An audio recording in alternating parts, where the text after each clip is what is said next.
Assalamualaikum warahmatullahi wabarakatuh. Waalaikumsalam warahmatullahi wabarakatuh. Selamat malam teman-teman, rekan-rekan sekalian semuanya, Bapak Ibu. Eh, di sini perkenalkan saya dulu, nama saya Rinaldo Hendrik atau biasa dipanggil Edo. Saya merupakan salah satu praktisi penjualan madu dan salah satu aktivis lebah di Riau, perlebahan di Riau. Jadi yang mau saya sampaikan di sini sebenarnya sudah disampaikan garis besarnya secara mendetail oleh Pak Mahani tadi, cuman ada beberapa yang mungkin bisa saya sharing sesuai dengan pengalaman pribadi saya, di mana di sini saya berbagi pengalaman pribadi saya soal penjualan madu dari jenis trigona atau lebah tanpa sengat, stainless steel. Nah, di sini fokusnya harusnya saya memaparkan materi tentang penjualan atau ekspor madu trigona lintas batas Indonesia, Malaysia, dan Singapura. Cuman karena keterbatasan waktu kemarin, saya nggak sempat buat materinya, mohon maaf. Jadi saya share apa yang bisa saya share aja malam ini. Baik, sebelumnya saya sampaikan dulu bahasanya di masa pandemi itu kami para penggiat lebah ini memang sebagian ada yang mendapatkan rezeki yang berlimpah di masa pandemi karena banjirnya orderan seperti itu. Termasuk saya juga di masa pandemi cukup banyak orderan, cuman tidak semua teman-teman selaku penjual madu, terutama madu lebah tidak bersengat atau kita sebut aja madu kelanceng atau madu kelulut, itu mendapatkan efek baik dari pandemi kemarin. Cukup banyak teman-teman, termasuk dari petaninya, termasuk dari pedagangnya, tidak mendapatkan efek tersebut, malah justru semakin menurun drastis. Kurangnya pemahaman, kurangnya ilmu dari sisi penjualan seperti itu. Nah, pelemahan ekonomi yang terjadi di masa pandemi ini memang sebagian besar kita pengusaha, saya pribadi, teman-teman kami ada tim itu untuk pemasaran madu tanpa sengat ini cukup kesulitan karena madu ini masih banyak masyarakat yang belum tahu seperti itu. Nah, sebenarnya sektor bisnis perlebahan madu tanpa sengat ini cukup potensial karena seperti yang telah kami ketahui dan mungkin Bapak-Bapak sekalian ketahui, madu ini cukup punya manfaat yang luar biasa, punya efek ke tubuh itu luar biasa untuk kesehatan, sehingga harusnya madu ini cukup potensi untuk kita pasarkan. Nah, karena dari hasil hasil riset itu bahwasanya sektor penjualan madu ini itu masuk dalam urutan kedua sebagai potensial minor. Itu riset dari Mesir. Pak Hendrik, mohon dibantu posisi mikrofonnya lebih dekat lagi, karena suaranya terlalu kecil. Sudah dengar, Pak? Iya, sekarang lebih jelas. Oke. Lanjut, Pak. Baik, saya lanjut ya.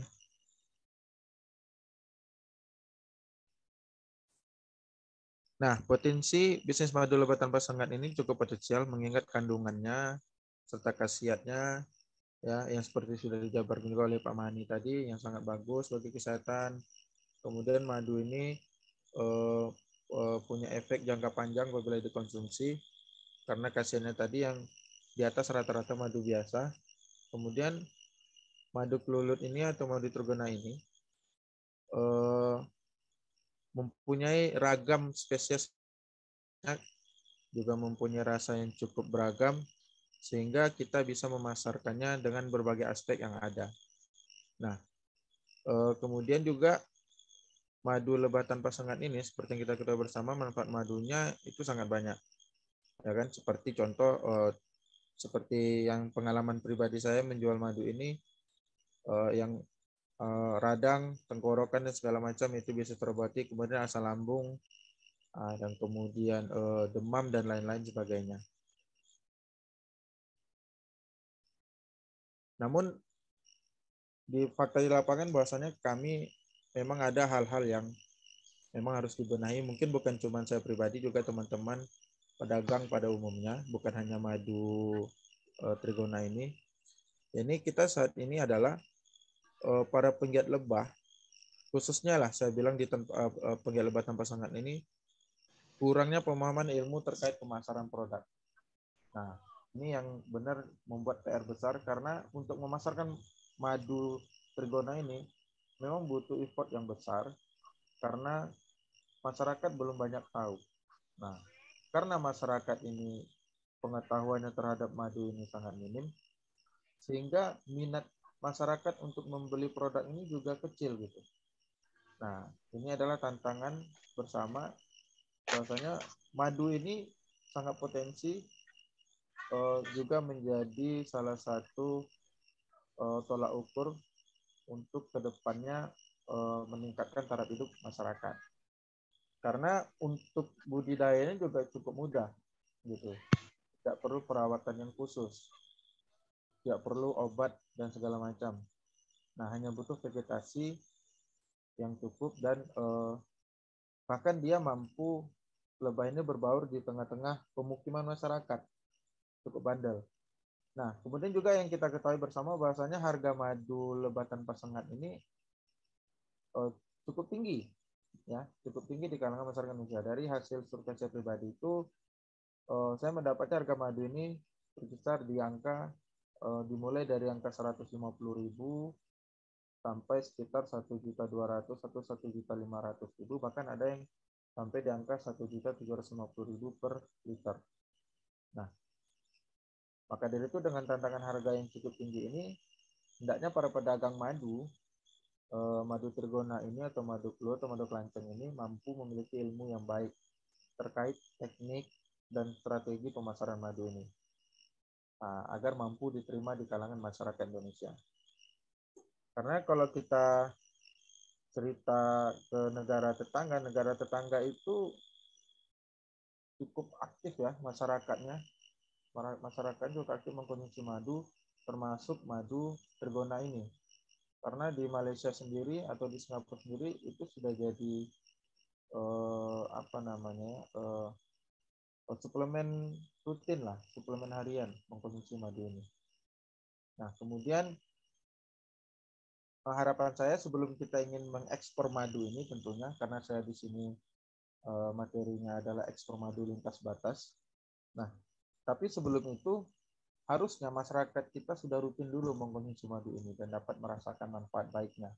Karena potensi pasar madu ini bukan hanya besar di luar negeri gitu, tapi juga sangat potensial di dalam negeri sendiri. Apabila kita mampu memberikan informasi yang baik kepada seluruh lapisan masyarakat terkait madu ini.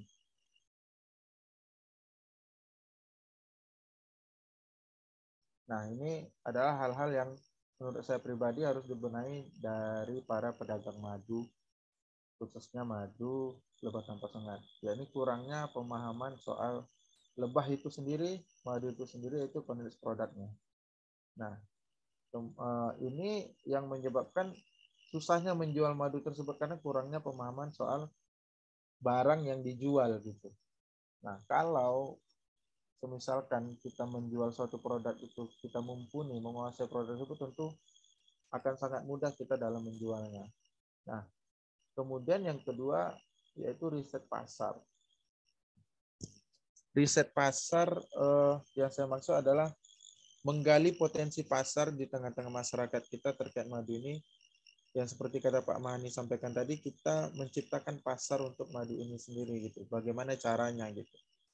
Nah, kemudian para petani ataupun pedagang madu ini juga kurang dalam skill pemasaran. Nah, ada yang sudah mampu dalam marketing, kemudian kelemahannya ada di manajemen plan. Nah, ini juga karena semua ini saling terikat ya, saling terhubung. Termasuk juga dari support system pemerintah daerah. Saya pribadi berada di Riau. Itu untuk dukungan, saya nggak tahu di daerah lain, tapi sepertinya kayak di Jawa Barat itu pemerintah daerahnya cukup membantu dalam dalam membantu UMKM perlebahan di sana. Sedangkan saya pribadi di Riau, mungkin teman-teman penggiat lebah di Riau juga merasakan hal yang sama, yakni kurangnya dukungan support system dari pemerintah daerah. Nah, terlihat dari tidak adanya program-program pemerintah terkait lebah madu ini. Padahal di Riau yang kita ketahui bersama merupakan salah satu daerah penghasil madu terbaik. Bahkan madu hutannya sendiri itu sangat diminati oleh negara tetangga. Nah, itu yang menurut saya penting bagi kita bersama untuk diketahui. Kemudian juga edukasi soal regulasi ekspor. Jadi saya pribadi sudah ekspor madu. Cuman di awal-awal itu memang kalau masyarakat itu nggak tahu soal regulasi ekspor itu, kita banyak dijahatin lah sama oknum-oknum yang tidak bertanggung jawab. Kita dipakang dan segala macam. Nah, karena tidak adanya edukasi oleh dinas-dinas terkait soal ekspor ini. Sehingga masyarakat awam itu berpikir ekspor itu susah gitu. Ekspor itu hanya perusahaan-perusahaan besar gitu. Padahal kalau kita paham tentang syarat-syarat ekspor itu mudah. Ternyata ekspor itu begini loh. Ternyata ekspor itu tidak sesuai yang dibayangkan. Nah, edukasi ini tidak sampai menyentuh ke seluruh lapisan masyarakat. Hanya masyarakat tertentu aja yang paham tentang hal ini gitu. Nah, menurut saya itu yang mungkin secara pribadi, secara pengalaman saya untuk dibenahi bersama, termasuk saya pribadi masih banyak hal-hal yang juga kurang sebagai seorang praktisi. Nah, harapan saya di Munas nanti hal ini dapat diangkat, dan begitu juga harapan saya kepada Asosiasi Perlebahan Indonesia, hendaknya ada divisi khusus untuk untuk memberikan pendidikan, memberikan training kepada teman-teman member API yang tentunya semua di dalam itu kan juga sebagian besar punya produk lebah madunya masing-masing, diberi training marketing, diberi training segala macam yang saya rasa bisa mensupport mensupport teman-teman untuk lebih giat lagi memasarkan produk ini, sehingga madu dari semua jenis madu, mau itu madu tanpa sengat, mau itu madu hutan, madu ternak, dapat terdistribusikan dengan baik di kalangan masyarakat. Saya harapannya masyarakat Indonesia dulu yang kita beri kesehatannya gitu. Kita beri madunya ke semua lapisan masyarakat tanpa terkecuali. Nah, baru kita ekspor. Kalau ada sisanya, kalau ada kelebihannya kita ekspor. Tapi menurut saya lebih baik sehatkan dulu negeri kita. Karena negeri kita ini penghasil madu, tapi minat masyarakatnya untuk madu itu sedikit kurang. Justru masyarakat kita ini kan nggak ada DNA ininya ya.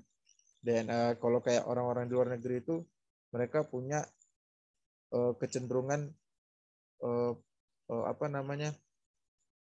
ingin sehat itu lebih tinggi. Kalau kita nggak ada, kalau kita hanya mengikuti pasar yang ada, kebanyakan masyarakat kita kemana arah market, kemana arah pasar, ke situlah gitu. Nah, harapan saya itu. Jadi impiannya itu setiap pintu rumah itu memiliki minimal 1 botol madu gitu.